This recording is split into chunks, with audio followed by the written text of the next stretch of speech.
ऐका सर, आमच्या महाराजाची आता तुमचं वकील साहेब, मग ऐका संताचं चरित्र. बरं झालं तुमच्याही भाग्यात हे ऐकायला आलात तुम्ही. तर ऐका मारोतराव महाराजाची पावर. गंगाखेड तालुक्यामध्ये एक वागदरा नावाचं गाव आहे आणि ते गाव संपूर्ण वंजारी समाज आहे आणि तिथं मारोतराव महाराजाचा नेम.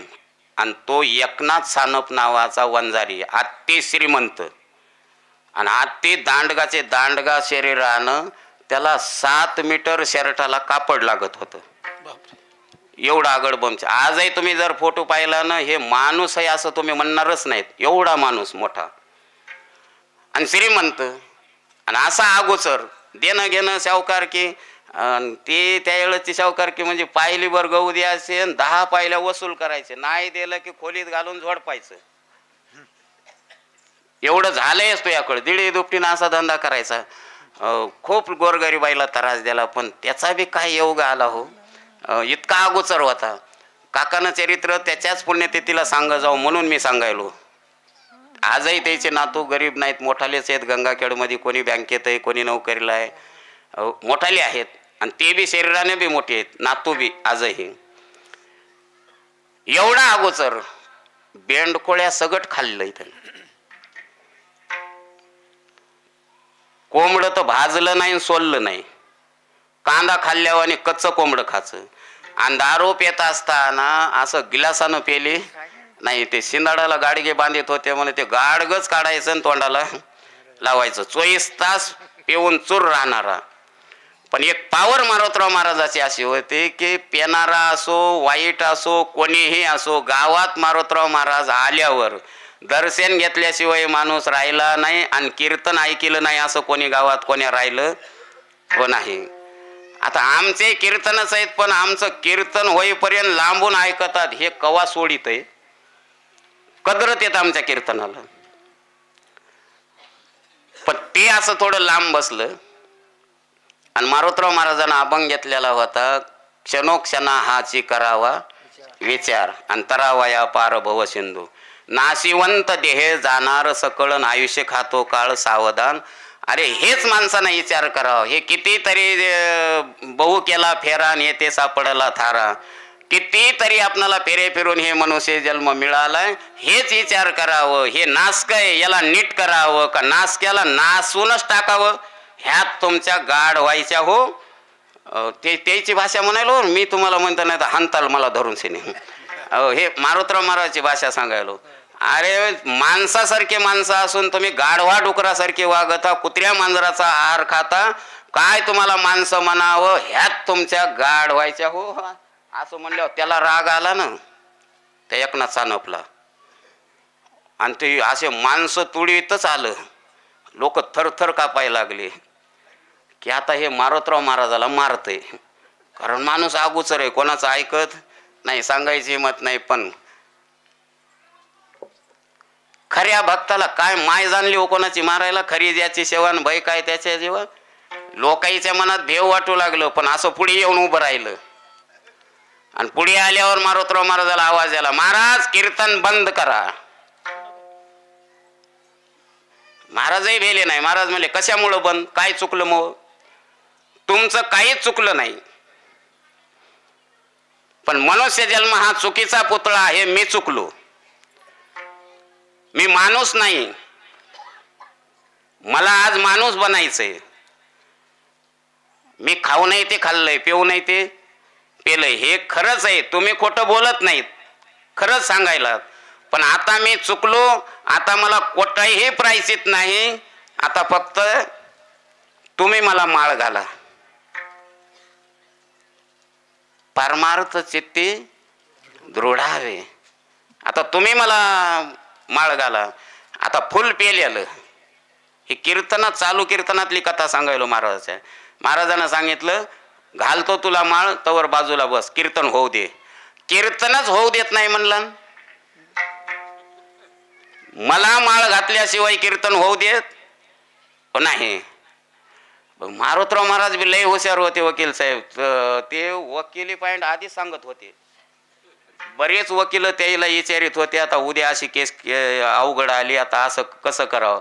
महाराजांना सांगितलं की नाही, असं ना असं फिरवा, ते फिरत होतं. ती एक त्याची पॉवर होती. म्हणून तर तुम्हाला गंगाखेडची कलम माहीत आहे का? गंगाखेडची हे ज्ञानोमामाची. आता कलम म्हणजे पेढा असतंय का? कलम म्हणजे पेढा आहे का? हे कुठंतरी तुमच्या याच्यात आहे का शब्द कलम म्हणजे पेढा? नाही ना. पण हे मारोतराव महाराजाचा शब्द आहे. कारण ते ज्ञानोमामा तेली आहे. तेल्याचा व्यवसाय, तेल विकून उदरनिर्वाह करायचा, गरिबी हटणं, 4-2 लेकरं पोट भरणं. मग महाराजाचा भक्त तो. महाराजाला विचारलं, महाराज काय करावं लेकरा बाळायला, काहीच पोट आहे भरणं काय? अरे म्हणले, तेल विकून कवर पोट भरणार आहे, असं करणं, असा असा खवा आणून अशी साखर मिसळी जाय ना, अशी कलम कर जाय. हे अशी कलम लावल्याशिवाय तो चांगलं होत नाही. हे शब्द त्याचा आहे म्हणून त्याला कलम नाव आहे, ज्ञानोमामाची कलम. आणि याच्यातून जे तुला उत्पन्न मिळेल, 1 रुपया रोज मिळाला की 10 पैसे अन्नदानाला, मंदिराला, सत्कार्याला खर्च कर जाय. 1 रुपयातला 10 पैसे त्यानं ध्यानात धरलं आणि ती कलम सुरुवात केली.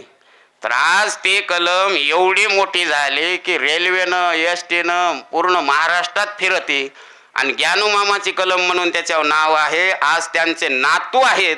तर तुम्हाला सांगतो, तेवढं अन्नदान करणारा गंगाखेडातच कोणी नाही. मी म्हणतो परभणी जिल्ह्यात कोणी नाही. जेवढ्या वारीला, आषाढी वारीला दिंड्या जातात का, गंगाखेडला जेवढ्या दिंड्या जातात तेवढ्याला तो अन्नदान करतो, ज्ञानोमामाचा नातू. हो, एवढं अन्नदान. आणि आता ते जगद्गुरु तुकोबरायला वैकुंठ गमन करून 375 वर्षे व्हालेत. आणि नामदेवरायच्या परिवाराला 675 वर्षे व्हालेत. आणि त्या निमित्ताने जनाबाईच्या मंदिरामध्ये त्यानं सप्ताह सुरू केलाय त्या ज्ञानोमामाच्या नातानं. तर 8 दिवस अन्नदान. दुसऱ्याचंच आहे, पण पत्रिकेवर ते नाव टाकीत नाही, दुसऱ्याचेच नावं टाकलेत. मग कोणाचे टाकाव? सुदामदेवाची पंगत, माणिक दादाची पंगत. त्याला मग त्याचं नाव घेतलं. ते म्हणा मो काय नाही हो, त्यानं नाव टाकलंय त्या बंडून.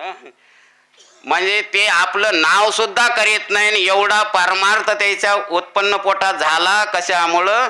तर मारोतराव महाराजाची भेट झाली.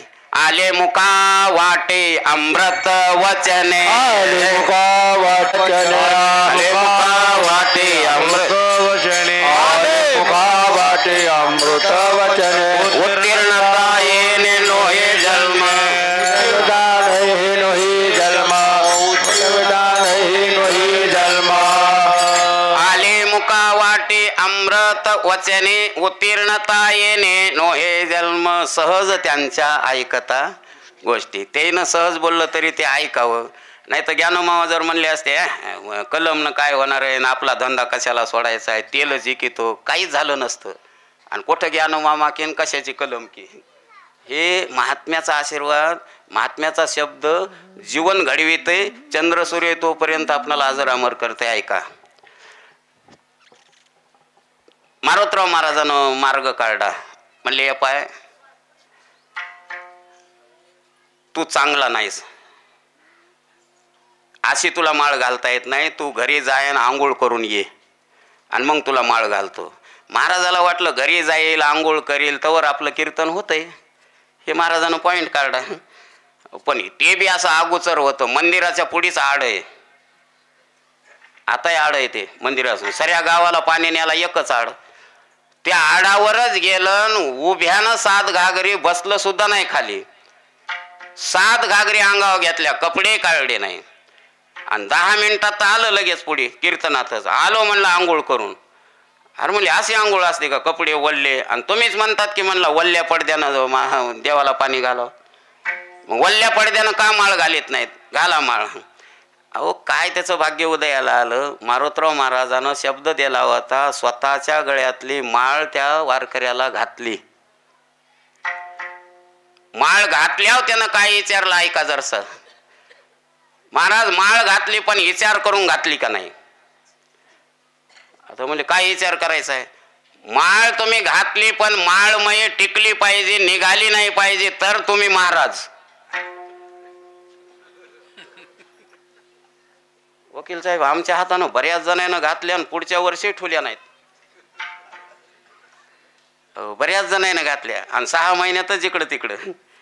पण काय महाराजात पावर होती, निघाली नाही पाहिजे. पण मारुतराव महाराजातही पावर होती. महाराज म्हणले माळ टिकती निघत नाही, पण तुला काही आमच्या गोष्टी ऐकावं लागतील. ऐकतो म्हणला, सांगा काय ऐकायचं ते. काही नाही, 15 दिवसाला एकादश येत असते, ती एकादश धरतो म्हणला 15 दिवसाला. पण कवा कवा 2 येत असतात ना, 2 आल्यावर कसं करू. आता बघा, इतका पेनारा असून त्याला 2 एकादशी माहीत होत्या. आणि मागच्या निर्जला एकादशीला मला बऱ्याच भजण्याचे फोन आले, महाराज एकादश आपली आज आहे का उद्या आहे. कोण म्हणण्यापेक्षा सांगू काय, दीपक गुरुनच फोन केलता मला. आता दीपक गुरु कोण आहे ते मी सांगायची गरज नाही, याच्यात चाललंय, जाऊ द्या गेलं तर. आता ते ब्राह्मण आहेत, भागवताचार्य आहे. आणि त्यानं मला विचारलं, यंदा आपली प्रदक्षिणा कोण्या एकादशीला आहे. आणि मी हे खरतड, मी म्हणलं आपली प्रदक्षिणा आजच आहे. आणि तिथं गेल्यावर म्हणले नाही उद्या आहे म्हणायले. तो मग एक दिवस राहा ना तिथं, काय बिघडायले. पण ते पिदाडा असून शनी महाराजाला म्हणते 2 एकादशी आल्यावर कसं करू. म्हणले दोन्ही धरी जाय, दोन्ही धरतो म्हणला एकादश. आणि आळंदी पंढरपूरची वर्षाला 1 का होईना वारी कर जाय म्हणला, करतो.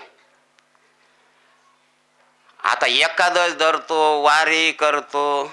आणि रामायणाच्या 5 तरी वया वाचल्याशिवाय जेवण करायचं नाही म्हणला, मान्य आहे. पण एवढं केल्यावर मी 3.5 मुहूर्तापैकी त्या मुहूर्तावरच मेलो पाहिजे. महाराज म्हणले हो, तू त्या मुहूर्तावरच मरशील. तसं नाही म्हणलं, ते मुहूर्त कवाय नाही, ते सोमवारीच आलं पाहिजे. ते मुहूर्त सोमवारीच आलं पाहिजे. मारुतराव महाराज म्हणतात हो, कीर्तन लांबण्यापेक्षा म्हणले ते मुहूर्त सोमवारीच येईल आणि तू त्या दिवशीच मरशील. शब्द द्याला. गाडीत बैलगाडीत बसून बाहेर निघाल्यावर काका सोपान काका इसादकर म्हणतात, महाराज तुम्ही त्याला काही होच म्हणू लागलात. एकादशीला मरशील, एकादश दर सोमवारी मरशील का होच, 3.5 मुहूर्तावर मरशील का होच. आणि ते एखादं मंगळवारी मेलं तर.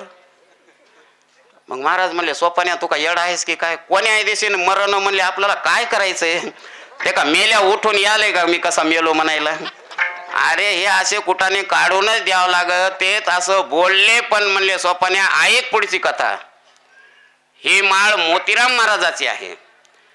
त्यानं जर एवढं पत्ते बाळगिलं इतकं जर वागलं तर बरोबर ते 3.5 मुहूर्तापैकी मुहूर्त येईल आणि सोमवारीच येईल आणि त्याच दिवशी ते मरल. तर पुढील त्याचा काही दिवसानं कालावधी असा झाला, गुढीपाडवा सोमवारी आला. आणि गुढी दारात उभारून गुढीच्या पुढी बसून शेने 5 रामायणाच्या वया वाचल्या आणि रामायणावर डोकं टेकून शेने मेला. पुनीत केले विष्णुदासी, पुनीत केले विष्णुदासी, पुनीत केले विष्णुदासी, पुनीत केले विष्णुदासी. संगे आपोलिया दोषे, संगे आपोलिया संगे आपोलिया दोषे, संगे आपोलिया दोषे, संगे आपोलिया दोषे, संगे आपोलिया दोषे. पुनीत केले विष्णुदासी, संगे आपोलिया दोषी. कोण पाहे तयाकडे, वीर विठ्ठलाचे गाडे. अर्धक्षण घडता संताची संगती, तेने होय शांती महत पापा. आता इतका तो पापिष्ट होता, पण मारुतराव महाराजाची त्याला संगती घडली. तेने होय शांती महत पापा. अरे अर्धक्षण जरी संताची संगती घडली तर कुठलंही पाप शिल्लक राहत नाही. आपण तर अशा महात्म्याच्या सानिध्यात आहोत. वारकऱ्याची आज पुण्यतिथी साजरी 50वी करीत आहोत. कलशारोहण झालेलं आहे. आता खरं सांगू का, आता कीर्तनाव मवसुद्धा ध्यान नाही.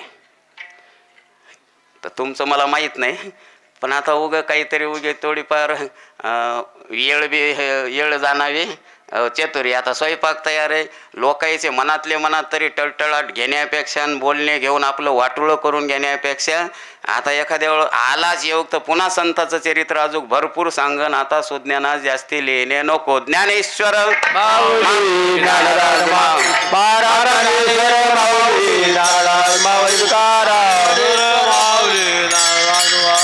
ज्ञानेश्वर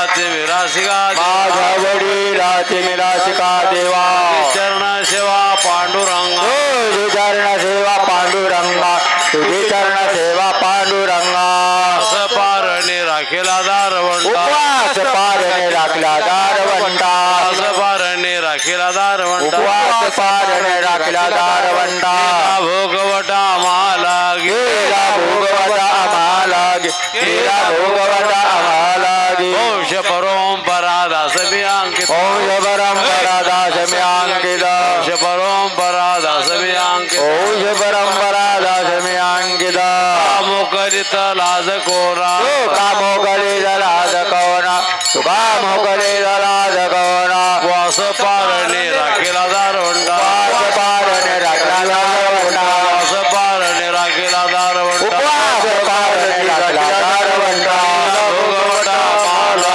गेला भोगवता आम्हाला गेला भोगवता आम्हाला विठ्ठल जय जय विठ्ठल जय जय विठ्ठल आबोली लेकुरे वेडे वाकुडे उतरू चारीला अधिकार म्या पुरा कामणे दाणेश्वरा राखा पाया फिकिर करा देव तुकारा देव तुकारा